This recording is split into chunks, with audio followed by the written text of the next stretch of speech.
தூத்துக்குடி மாவட்டம் சாத்தான்குளத்துக்கு பக்கத்துல மாட்டை ஓட்டிட்டு போன திருட திடீர்னு மனம் திருந்தி உங்க மாட்டை இங்க கட்டி போட்டிருக்கேன்னு உரிமையாளர் தோப்பு கேட்ல அட்டையில அட்ரஸ தொங்க விட்டு அந்த இடத்துல மாட்டையும் விட்டுட்டு போயிருக்காரு.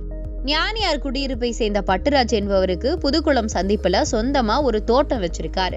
அந்த தோட்டத்துல 5க்கும் மேற்பட்ட கறவை மாடுகளை வளர்த்து தினமும் பால் கறந்து விற்பனை செஞ்சுட்டு வராரு.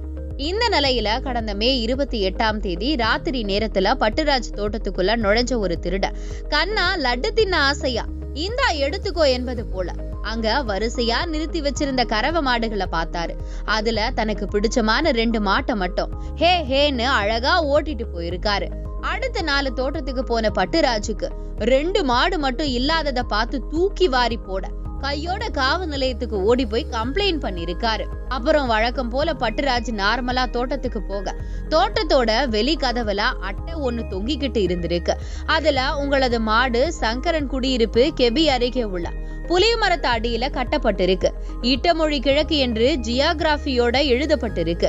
அட்டையில போட்டிருந்த அட்ரஸ நோக்கி ஓட அதுல இருந்த மாதிரியே புளிய மரத்துக்கு கீழே 2 மாடும் நிற்பதை பார்த்து பூரிச்சு போயிருக்காரு பட்டுராஜ். மாட்டை திருடிட்டு போன 3 நாள்ல அதை திரும்ப கொடுத்ததை பார்க்கும்போது திருடன் ஓவர் நைட்ல திடீர்னு திருந்திட்டானா இல்லனா மாட்டுக்கு தீவனம் போடவே ஓவர் டைம் பார்த்து திருடனும் சோர்வடைஞ்சிட்டானான்னு தெரியல. மாடு திருடப்பட்டதோ திரும்ப ஒப்படைக்கப்பட்டதோ போட்ட கேஸ முடிச்சே ஆகணும்னு சாத்தான்குளம் போலீசார் திருடனை தேடிக்கிட்டு இருக்காங்க.